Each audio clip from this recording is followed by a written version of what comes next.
Well, American politics has once again ground to a halt thanks to the action of a man who's being described as a whistleblower, a federal employee who disagreed with the president's policy on Ukraine. We know almost nothing about this person. We say, man, it could be a woman. Context is important. Is this person a partisan? How much access did he or she have? What exactly are his or her motives? It would be nice to know all of that as we assess the current impeachment. Congressman Devin Nunes sits on the House Intelligence Committee, which is the epicenter, of course, of the impeachment inquiry, and he joins us tonight. Congressman, thanks so much for coming on. Why can't we know more about this person being described as the whistleblower exactly? You know, this is a very good question because, as far as I'm concerned, the Inspector General of the intelligence agencies is obstructing our investigation, which I think is a crime. It is not okay for only one party to know about the whistleblower. Furthermore, the Democrats on the committee and their staff who seem to know the whistleblower, they also won't tell us.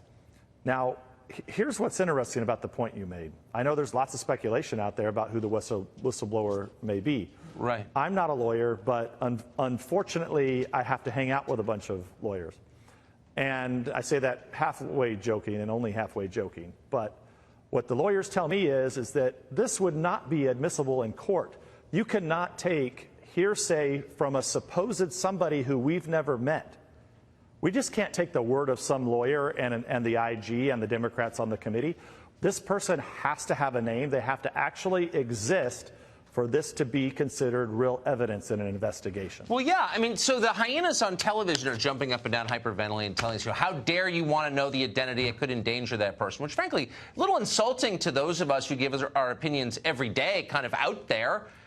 You do it. Everyone knows your name. Everyone knows where you live. Like, if you have an opinion, stand up and be counted for it. This is America.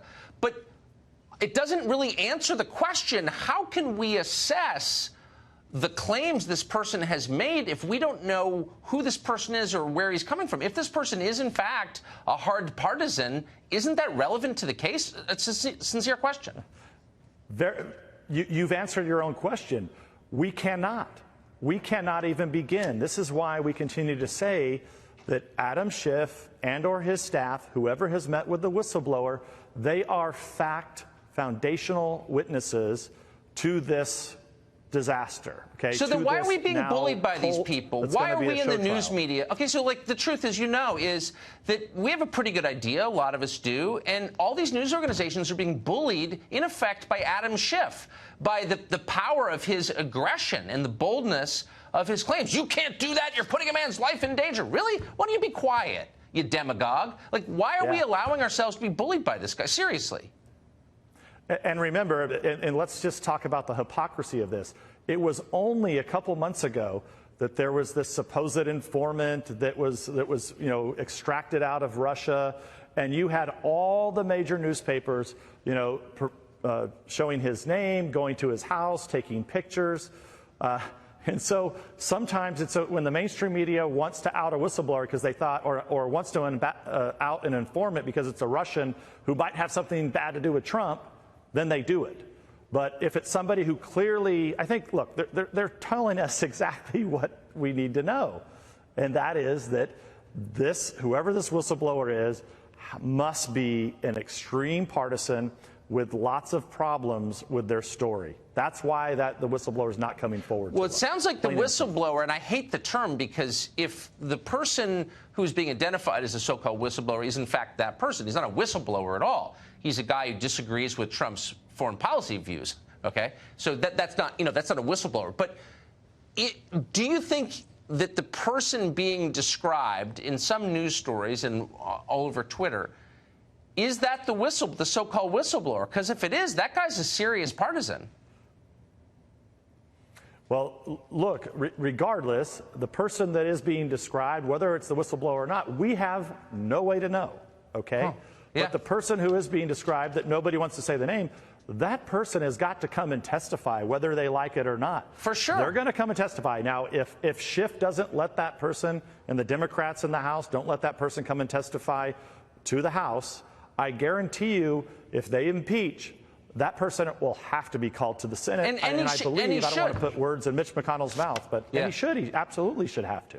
Yeah, and I'm not naming him because I can't get anyone to confirm that it's really him. Sounds like it's him, but I don't want to say it unless I can get confirmation. But, I mean, at some point, this is undermining people's confidence in the government.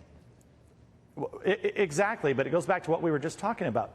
Right now, there truly is no whistleblower, okay? There is only a whistleblower in paper, okay?